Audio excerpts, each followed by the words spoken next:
सूरदास की झोपड़ी। रात के 2 बजे होंगे कि अकस्मात सूरदास की झोपड़ी से ज्वाला उठी। लोग अपने अपने द्वारों पर सो रहे थे। निद्रा अवस्था में भी उपचेतना जागी रहती है। दम के दम में सैकड़ों आदमी जमा हो गए। आसमान पर लाली छाई हुई थी। ज्वालाएं लपक लपक कर आकाश की ओर दौड़ने लगी। कभी उनका आकार किसी मंदिर के स्वर्ण कलश का सा हो गया था, कभी वे वायु के झोंकों से यों कंपित होने लगती थी मानो जल में चांद का प्रतिबिंब हो। आग बुझाने का प्रयत्न किया जा रहा था, पर झोपड़े की आग ईर्ष्या की आग की भांति कभी नहीं बुझती।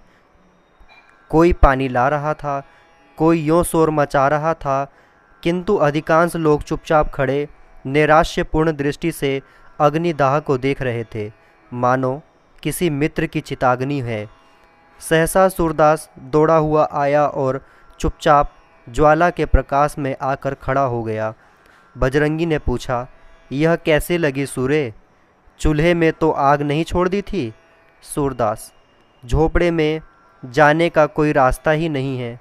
बजरंगी, अब तो अंदर बाहर सब एक हो गया है, दीवारें जल रही है। सूरदास, किसी तरह नहीं जा सकता? बजरंगी, कैसे जाओगे? देखते नहीं हो यहाँ तक लपटें आ रही है। जगधर, सूरे, क्या आज चूल्हा ठंडा नहीं किया था? नायक राम, चूल्हा ठंडा किया होता तो दुश्मनों का कलेजा कैसे ठंडा होता? जगधर, पंडित जी, मेरा लड़का काम न आए। अगर मुझे कुछ भी मालूम हो, तुम मुझ पर नाहक सुबह करते हो। नायक राम, मैं जानता हूँ जिसने आग लगाई है, बिगाड़ न दूँ तो कहना। ठाकुर दीन, तुम क्या बिगाड़ोगे? भगवान आप ही बिगाड़ देंगे। इसी तरह जब मेरे घर में चोरी हुई थी तो सब स्वाहा हो गया था। जगधर, जिसके मन में इतनी खुटाई हो, भगवान उसका सत्यानाश कर दे। सूरदास, अब तो लपट नहीं आती? बजरंगी, हाँ, फूस जल गया है, अब धरन जल रही है। सूरदास, अब तो अंदर जा सकता हूँ? नायक राम, अंदर तो जा सकते हो, पर बाहर नहीं निकल सकते। अब चलो, आराम से सो रहो।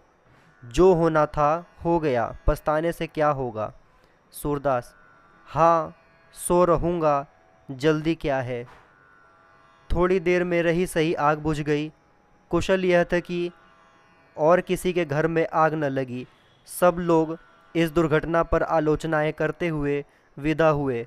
सन्नाटा छा गया, किंतु सूरदास अब भी वहीं बैठा हुआ था। उसे झोपड़े के जल जाने का दुख न था, बर्तन आदि के जल जाने का भी दुख न था। दुख था उस पोटली का जो उसकी उम्र भर की कमाई थी, जो उसके जीवन की सारी आशाओं का आधार थी, जो उसकी सारी यातनाओं और रचनाओं का निष्कर्ष थी। इस छोटी सी पोटली में उसका, उसके पितरों का और उसके नामलेवा का उद्धार संचित था। यही उसके लोक और परलोक, उसकी दिन दुनिया का आशा दीपक थी। उसने सोचा, पोटली के साथ रुपए थोड़े ही जल गए होंगे। अगर रुपए पिघल गए होंगे तो चांदी कहाँ जाएगी? क्या जानता था कि आज यह विपत्ति आने वाली है? नहीं तो यही न सोता। पहले तो कोई झोपड़ी के पास आता ही नहीं, और अगर आग लगाता भी तो पोटली को पहले ही निकाल लेता। सच तो यूँ है कि मुझे यहाँ रुपए रखने ही नहीं चाहिए थे, पर रखता कहाँ? मोहल्ले में ऐसा कौन है जिसे रखने को देता? हाय, पूरे 500 रुपये थे, ऊपर कुछ होंगे। क्या इसी दिन के लिए पैसे पैसे बटोर रहा था? खा लिया होता तो कुछ तस्कीन हो जाती। क्या सोचता था और क्या हुआ? गया, जाकर पितरों को पिंडा देने का इरादा किया था। अब उनसे कैसे गला छूटेगा? सोचता था कहीं मिठुआ की सगाई ठहर जाए तो कर डालूं, बहू घर आ जाए तो एक रोटी खाने को मिले। अपने हाथ ठोककर खाते एक जुग बीत गया। बड़ी भूल हुई। चाहिए था कि जैसे जैसे हाथ में रुपए आते एक एक काम पूरा करता जाता। बहुत पाँव पसारने का यही फल होता है। उस समय तक राख ठंडी हो चुकी थी। सूरदास अटकल से द्वार की ओर झोपड़े में घुसा, पर 2-3 पग के बाद एकाएक पाँव भूवल पर पड़ गया। ऊपर राख थी लेकिन नीचे आग। परंतु पाँव खींच लिया और अपनी लकड़ी से राख को उलटने पलटने लगा, जिससे नीचे की आग भी जल्द ठंडी हो जाए। आध घंटे में उसने सारी राख नीचे से ऊपर कर दी और तब फिर डरते डरते राख पर पैर रखा। राख गर्म थी पर असहाय न थी। उसने उसी जगह पर सीध में राख को टटोलना शुरू किया जहाँ छप्पर में पोटली रखी थी। उसका दिल धड़क रहा था। उसे विश्वास था कि रुपए मिले या न मिले, पर चांदी तो कहीं नहीं जाएगी। सहसा वह उछल पड़ा। कोई भारी चीज़ हाथ लगी। उठा लिया, पर टटोलकर देखा तो मालूम हुआ ईंट का टुकड़ा है। फिर टटोलने लगा जैसे कोई आदमी पानी में मछलियाँ टटोले। कोई चीज़ हाथ न लगी।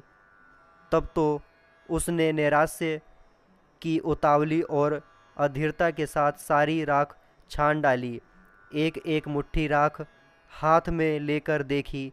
लोटा मिला, तवा मिला, किंतु पोटली न मिला। उसका वह पैर जो अब तक सीढ़ी पर था फिसल गया और अब वह अथाह गहराई में जा पड़ा। उसके मुख से सहसा एक चीख निकली। वह वहीं राख पर बैठ गया और बिलख बिलख कर रोने लगा। यह फूस की राख न थी, उसकी अभिलाषाओं की राख थी। अपनी बेबसी का इतना दुख उसे कभी न हुआ था। तड़का हो गया। सूरदास अब राख की ढेर को बटोरकर एक जगह कर रहा था। आशा से ज़्यादा दीर्घजीवी और कोई वस्तु नहीं होती। उसी समय जगधर आकर बोला, सूर्य सच कहना, तुम्हें मुझ पर तो सुबह नहीं है। सूर्य को सुबह तो था, पर उसे इसे छिपाकर कहा, तुम्हारे ऊपर क्यों सुबह करूँगा? तुझसे मेरी कौन सी अदावत थी? जगधर, मोहल्ले वाले तुम्हें भड़काएंगे, पर मैं भगवान से कहता हूँ मैं इस बारे में कुछ नहीं जानता। सूरदास, अब तो जो कुछ होना था हो चुका। कौन जाने किसी ने आग लगा दी हो, किसी की चिलम से उड़कर लग गई। यह भी तो हो सकता है कि चूल्हे में आग रह गई हो। बिना जाने बुझे किस पर सुबह करूं? जगधर, इसी से तुम्हें चिता दिया कि कहीं सुबह में मैं भी न मारा जाऊं। सूरदास, तुम्हारी तरफ से मेरा दिल साफ है। जगधर को भैरों की बातों से यह विश्वास हो गया कि यह उसी की शरारत है। उसने सूरदास को रुलाने की बात कही थी। उस धमकी को इस तरह पूरा किया।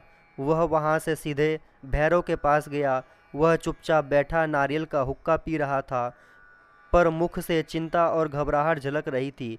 जगधर को देखते ही बोला, कुछ सुना? लोग क्या बातें कर रहे हैं? जगधर, सब लोग तुम्हारे ऊपर सुबह कर रहे हैं। नायक राम की धमकी तो तुम्हें अपने कानों से सुनी। भैरव, यहाँ ऐसी धमकियों की परवाह नहीं। सबूत क्या है कि मैंने आग लगाई? जगधर, सच कहो, तुम्ही ने लगाई ना? भैरव, हाँ, चुपके से एक दिया सिलाई लगा दी। जगधर, मैं कुछ पहले ही समझ गया था, पर यह तुमने बुरा किया। झोपड़ी जलाने से क्या मिला? 2-4 दिन पहले फिर सूरदास नई झोपड़ी तैयारी कर लेगा। भैरव, कुछ हो, दिल की आग तो ठंडी हो गई। यह देखो। यह कहकर उसने एक थैली दिखाई जिसका रंग धुएं से काला हो गया था। जगधर ने उत्सुक होकर पूछा, इसमें क्या है? अरे, इसमें तो रुपए भरे हुए हैं। भैरव, यह सुभागी को बहका कर ले जाने का बहाना है। जगधर, सच बताओ, ये रुपए कहाँ मिले? भैरव, उसी झोपड़ी में बड़े जतन से धरन की आड़ में रखे हुए थे, पाजी रोज राहगीरों को ठग ठग कर पैसे लाता था और इसी थैली में रखता था। मैंने गिने 500 से ऊपर है। न जाने कैसे इतने रुपए जमा हो गए। बच्चों को इन्हीं रुपयों की गर्मी थी। अब गर्मी निकल गई। अब देखूं किस बल पर उछलते हैं। बिरादरी को भोज भात देने का सामान हो गया। नहीं तो इस बखत रुपए कहाँ मिलते।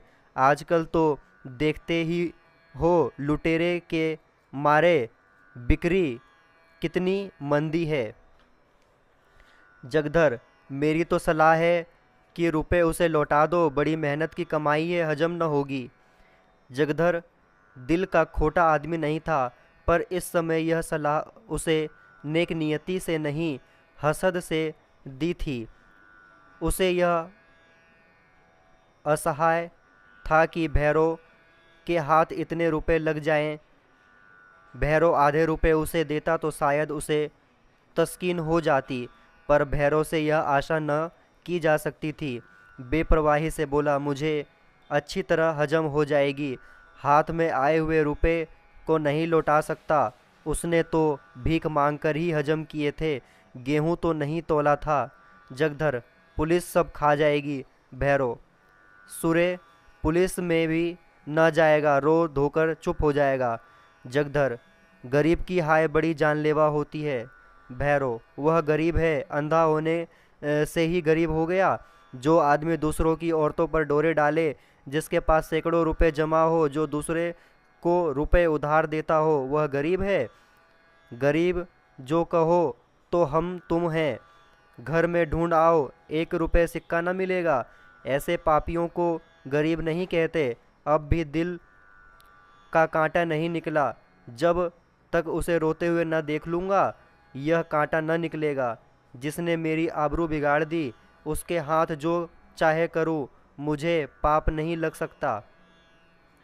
जगधर का मन आज खोंचा लेकर गलियों का चक्कर लगाने में न लगा। छाती पर सांप लौट रहा था। इसे दम के दम में इतने रुपए मिल गए और अब मौज उड़ाएगा। तकदीर इस तरह खुलती है। यहाँ कभी पड़ा हुआ पैसा भी न मिला। पाप पुण्य की कोई बात नहीं। मैं ही कौन दिन भर पुण्य करता फिरता हूँ। दमड़ी छदाम कौड़ियों के लिए टेनी मारता हूँ, बाट खोटे रखता हूँ, तेल की मिठाई को घी का कहकर बेचता हूँ। ईमान गंवाने पर भी कुछ नहीं लगता। जानता हूँ यह बुरा काम है, पर बाल बच्चों को पालना भी तो ज़रूरी है। इसमें ईमान खोया तो कुछ लेकर खोया। गुनाह बेइज्जत नहीं रहेगी। अब 2-3 दुकानों का और ठेका ले लेगा। ऐसा ही कोई माल मेरे हाथ भी पड़ जाए तो जिंदगी सफल हो जाती। जगधर के मन में ईर्ष्या का अंकुर जमा। वह भैरव के घर से लौटा तो देखा कि सूरदास राख को बटोरकर उसे आटे की भांति गूंद रहा था। सारा शरीर भस्म से ढका हुआ था और पसीने की धार निकल रही थी। बोला, सूरे क्या करते हो? सूरदास, कुछ नहीं, यहाँ रखा ही क्या था, यही लोटा तवा देख रहा था। जगधर, और वह थैली किसकी है जो भैरव के पास है? सूरदास चौंका। क्या इसलिए भैरव आया था? जरूरी यही बात है। घर में आग लगाने से पहले रुपए निकाल लिए होंगे।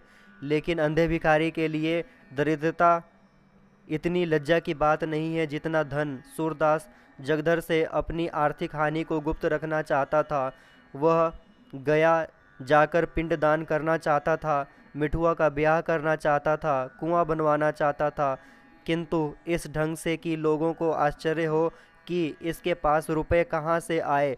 लोग यही समझे कि भगवान दीन जनों की सहायता करते हैं। भिखारियों के लिए धन संचय पाप संचय से कम नहीं है।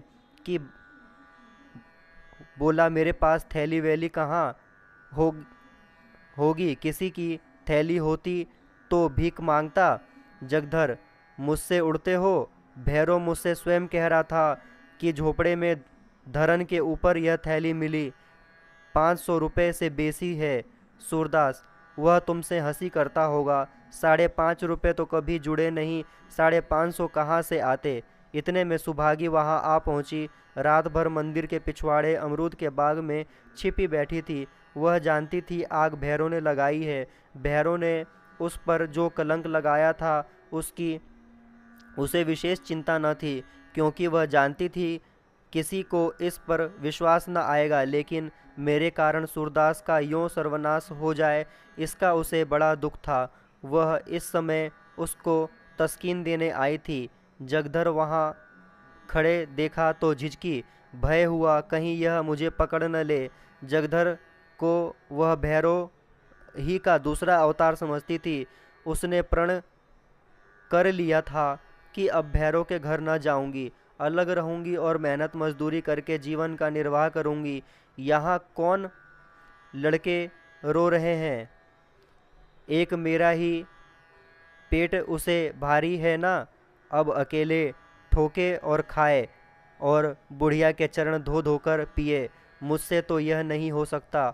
इतने दिन हुए इसने कभी अपने मन में से ढेले का सिंदूर भी न दिया होगा, तो मैं क्यों उसके लिए मरूं। वह पीछे लौटना ही चाहती थी कि जगधर ने पुकारा, सुभागी कहाँ जाती हो। देखी अपने खसम की करतूत, बेचारे सूरदास को कहीं का न रखा। सुभागी ने समझा मुझे झांसा दे रहा है, मेरे पेट की थाह लेने के लिए यह जाल फेंक रहा है। व्यंग्य से बोली, उसके गुरु तो तुम ही हो, तुम ही ने मंत्र दिया होगा। जगधर, हाँ यही मेरा काम है। चोरी डाका न सिखाऊं तो रोटियां क्यों चले। जब तक समझता था भला आदमी है, साथ बैठता था, हंसता बोलता था, लेकिन आज से कभी उसके पास बैठते देखना तो कान पकड़ लेना। जो आदमी दूसरों के घर में आग लगाए, गरीबों के रुपए चुरा लिए जाए, वह अगर मेरा बेटा भी हो तो उसकी सूरत न देखूं। सूरदास ने न जाने कितने जतन से 500 रुपये बटोरे थे, वह सब उड़ा कर ले गया। कहता हूँ लौटा देने को तो लड़ने को तैयार होता है। सूरदास, फिर वही रट लगाए जाते हो। कह दिया कि मेरे पास रुपए नहीं थे, कहीं और जगह से मार लाया होगा। मेरे पास 500 रुपये होते तो चैन की बंसी न बजाता, दूसरों के सामने हाथ क्यों पसारता। जगधर, सुरे अगर तुम भरी गंगा में हाथ कहो मेरे रुपए नहीं हैं तो मैं ना मानूंगा। मैंने अपनी आंखों से वह थैली देखी है। भैरों ने अपने मुंह से कहा है कि यह थैली झोपड़े में धरन के ऊपर मिली। तुम्हारी बात कैसे मान लूं। सुभागी, तुमने थैली देखी है। जगधर, हाँ देखी, नहीं तो क्यों झूठ बोल रहा हूँ। सुभागी, सूरदास सच सच बताना, तुम्हारे रुपए हैं ना। सूरदास, पागल हो गई है क्या, इसकी बातों में क्यों आ रही हो। भला मेरे पास इतने रुपए कहाँ से आते। जगधर, इनसे पूछ, रुपए न थे तो वह घड़ी राख बटोर कर क्यों ढूंढ रहे थे। सुभागी, सूरदास के चेहरे की तरफ अन्वेषण की दृष्टि से देखा। उसकी उस बीमार की सी दशा थी जो अपने प्रियजनों की तस्कीन के बाद होती है। असहाय वेदना को छिपाने का प्रयत्न कर रहा था। जगधर के निकट आकर बोली, रुपए जरूर थे, इसका चेहरा कह देता है। जगधर, मैंने थैली अपनी आंखों से देखी है। सुभागी, अब चाहे वह मुझे मारे या निकाले, पर रहूंगी उसी के घर में। कहाँ कहाँ थैली को छिपाएगा, कभी तो मेरे हाथ लगेगी। मेरे ही कारण पर इस विपत पड़ी है, मैंने ही उजाड़ा है, मैं ही बसाऊंगी। अब तक इसके रुपए न दिला दूंगी तो मुझे चैन न आएगी। यह कहकर वह सूरदास से बोली, तो अब रहोगे कहाँ। सूरदास ने यह बात न सुनी, वह चुप रहा था। रुपए मैंने ही तो कमाए थे, क्या फिर नहीं कमा सकता। यही न होगा, जो काम इस साल होना था वो कुछ सालों के बाद होगा। मेरे रुपए थे ही नहीं, शायद उस जन्म में मैंने भैरव से रुपए चुराए होंगे, यही दंड मिला है। मगर बेचारी सुभागी का क्या होगा। भैरव उसे अपने घर में कभी न रखेगा। बेचारी कहाँ कहाँ मारी फिरेगी। यह कलंक भी मेरे सिर लगना ही था। कहीं का न हुआ, धन गया, घर गया, आबरू गई, जमीन बच रही है, यह भी न जाने जाएगी या बचेगी। अंधापन ही क्या, थोड़ी विपत्ति की नियत की एक न एक चपत पड़ती रहती है। जिसके जी में आता है चार खरी खोटी सुना देता है। इस दुखजनक विचारों से मर्माहत सा होकर वह रोने लगा। सुभागी जगधर के साथ भैरव के घर की ओर चल रही थी और यहाँ सूरदास अकेला बैठा रो रहा था। सहसा वह चौंक पड़ा। किसी और से आवाज़ आई, तुम खेल में रोते हो? मिठुआ घिसू के घर से रोता चला आ रहा था। शायद घिसू ने मारा था। इस पर घिसू उसे चिढ़ा रहा था। खेल खेल में रोते हो? सूरदास कहाँ तो निराशा, गिलानी, चिंता और क्षोभ के अपार जल में गोते खा रहा था, कहाँ यह चेतावनी सुनते ही उसे ऐसा मालूम हुआ कि किसी ने उसका हाथ पकड़कर किनारे पर खड़ा कर दिया। वाह, मैं तो खेल में रोता हूँ, कितनी बुरी बात है। लड़के भी खेल में रोना बुरा समझते हैं, रोने वाले को चिढ़ाते हैं, और मैं खेल में रोता हूँ। सच्चे खिलाड़ी कभी नहीं रोते, नहीं बाजी बाजी हराते हैं, चोट पर चोट खाते हैं, धक्के पर धक्के सहते हैं, पर मैदान में डटे रहते हैं। उनकी त्योरियों पर बल नहीं पड़ते, हिम्मत उनका साथ नहीं छोड़ती, दिल पर मालिन्य के छींटे भी नहीं आते, न किसी से जलते हैं न चिढ़ते हैं। खेल में रोना कैसा? खेल हंसने के लिए, दिल बहलाने के लिए है, रोने के लिए नहीं। सूरदास उठ खड़ा हुआ और विजय गर्व की तरंग में राख के ढेरों को दोनों हाथों से उड़ाने लगा। आवेग में हम उद्दिष्ट स्थान से आगे निकल जाते हैं। वह स्वयं कहाँ है जो शत्रु पर विजय पाने के बाद तलवार को म्यान में कर ले? एक क्षण में मिठुआ, घिसू और मोहल्ले के 20 लड़के आकर इस भस्म स्तूप के चारों ओर जमा हो गए और मारे प्रश्नों के सूरदास को परेशान कर दिया। उसे राख फेंकते देखकर सबों को खेल हाथ आया। राख की वर्षा होने लगी। दम के दम में सारी राख बिखर गई। भूमि पर केवल काला निशान रह गया। मिठुआ ने पूछा, दादा हम कहाँ रहेंगे? सूरदास, दूसरा घर बनाएंगे। मिठुआ, और कोई फिर आग लगा दे? सूरदास, तो फिर बनाएंगे। मिठुआ, और फिर लगा दे? सूरदास, तो हम फिर बनाएंगे। मिठुआ, और कोई 1000 बार लगा दे? सूरदास, तो हम 1000 बार बनाएंगे। बालकों की संख्या में विशेष रुचि होती है। मिठुआ ने फिर पूछा, और जो कोई 1,00,000 बार लगा दे? सूरदास ने उसी बालोचित सरलता से उत्तर दिया, तो हम भी 100 लाख बार बनाएंगे।